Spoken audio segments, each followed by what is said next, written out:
ইমান চেষ্টা কি অথলে যাব?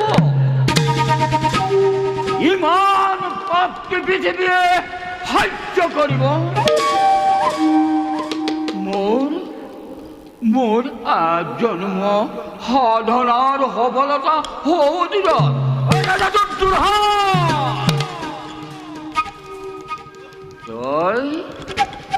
তই ৰাজোচ্চৰ আৰু মই দিনহীন অন্নহেৰি। তুমি শত জীৱিত ভাতৰ জ্যেষ্ঠ আৰু মই শত প্ৰেতাত্মাৰ কনিষ্ঠ।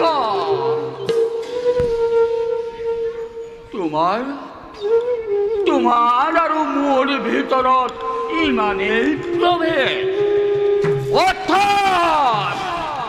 অথচ তুমি মোৰ ইমান আপোন, মৰমৰ ভাগী, আৰু মই তোমাৰ বুদ্ধিদাতা স্নেহৰ মাতুল।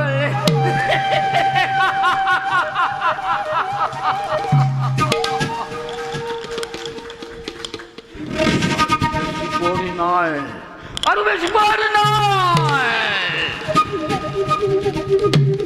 দিগন্ত পখাৰি লহ জিভা মেলি অগ্নিৰ কুণ্ড জ্বলি উঠিছে আৰু এই অগ্নি এটি দুটি কৰি পতংগ হয়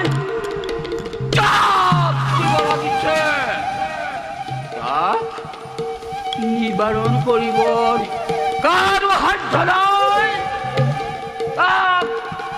সাধ্য নাই নিৰ্বাপিত কৰিব।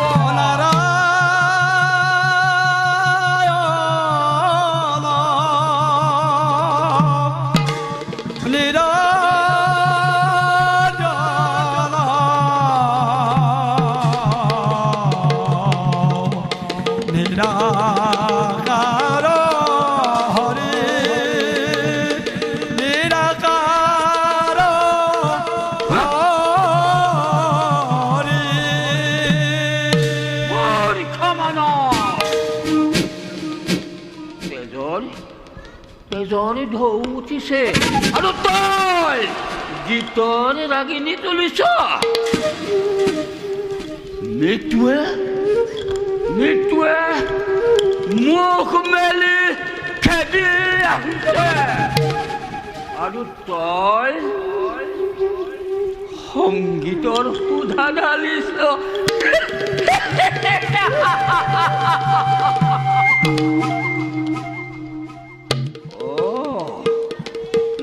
নহয় তই ঠিকেই কৰিছ। আনন্দ কৰ হস্তিনাপুৰ জয়, দুৰ্যোধন জয় আৰু কুৰুকুল জয়।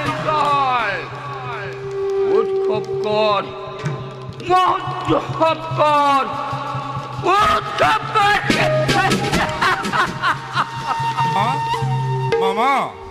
মামা কিহৰ উৎসৱৰ কথা কৈছ মামা? মামা যুদ্ধ জয়ৰ উৎসৱ মামা। আজি দ্ৰোণাচাৰ্যই কৌৰৱৰ গৌৰৱ ৰক্ষা কৰিছে আৰু পাণ্ডৱগণে ভংগ কৰাইছে। মামা দ্ৰোণাচাৰ্য আৰু নাই মামা, ভীষ্মৰ দুৰ্মৰ হাতত নিহত আমি পৰাজিত মামা।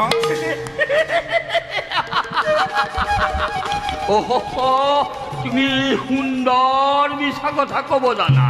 মিছা নহয় মামা, ই সত্য কথা। সত্য সত্য মামা। সত্য সত্য সত্য কৌৰৱৰ পৰাজয়। মামা তুমি মোক কি শুনালাই মামা, বেজাৰ নকৰিবা মামা। কি বেজাৰ কৰা কথা কৈছা হইল? আজি আজি মোৰ বুকু ভাগি চকুৰ আগত চূড়াটোৰ দিশে অন্ধকাৰ অন্ধকাৰ দেখিছো। মামা মোক কি মামা শুনালাহি? মামা কি শুনালাহি? ধৈৰ্য ধৰা মামা, তুমি অধৈৰ্য হেৰালে দুৰ্যোধনক কোনে সান্তনা দিব মামা?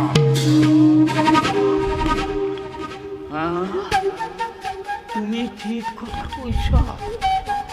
মই অধৈৰ্য হলে পুৰুৰাজক কোনে সান্তনা দিব? এতিয়াও সময় আছে, এতিয়াও শক্তিৰ সামৰ্থ্য আছে। বলল মামা মই বুজিব পাৰিছো ইয়াৰ ভিতৰত কথা আছে, কথা আছে হল্য। কথা আছে মামা। বাৰু যাওক মামা হল্য, মামা তোমাক মই এটা কথা কম বুলি ভাবিছো। কোৱা মামা। তুমি এইবাৰ কৌৰৱৰ সেনাপতি হ'ব লাগে। তুমিতো পাণ্ডৱক মৰমৰ চক্ষুৰে চোৱা ভীষ্ম অৰ্জুনৰ গুৰু দ্ৰোণাচাৰ্য নোহোৱা। তুমি হইল, তুমি পাৰিবা, তুমি পাৰিবা। পাৰিম মামা। এদিনৰ ভিতৰতে পাণ্ডৱক বিনাশ কৰি কৌৰৱৰ জয় ধ্বজা উৰুৱাব পাৰিম মামা। কিন্তু মামা আৰু কোনো কিন্তু নাই হল্য, আৰু কোনো কিন্তু নাই। তুমি সেনাপতি হ'বই লাগিব। কাৰো বিশ্বাস নাই হল্য, কাৰো বিশ্বাস নাই। তুমি দুৰ্যোধনৰ মান ৰক্ষা কৰিব লাগিব। কোৱা পাৰিবানে? মামা অতদিনে মই যুদ্ধৰ গতি নিৰীক্ষণ কৰি আহিছিলো আৰু নকৰিম মামা। এইবাৰ কৌৰৱৰ প্ৰধান সেনাপতি হৈ পাণ্ডৱক হাৰি কৰি দিম মামা। মামা তুমি পাৰিবা, তুমি পাৰিবা, মামা। তুমি পাৰিবা। মামা কৰ্ণক যদি আৰু মহাৰাজে সেনাপতি পাতে তেতিয়া? কৰ্ণ কৰ্ণও কবি। এইভাবে তুমি কোনো চিন্তা নকৰিবা হল্য। মামা তুমি সেনাপতি হ'বই লাগিব। আমি এতিয়া ইয়াৰ পৰা যাওঁ ব'লা। ভাল মামা।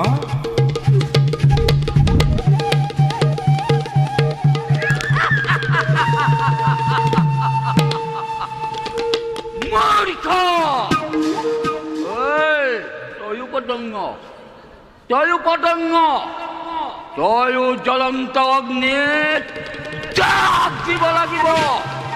আৰু অলপ দিনৰ পাছতেই এই ধূলিৰ লগতে তয়ো মিহলি হ'ব লাগিব।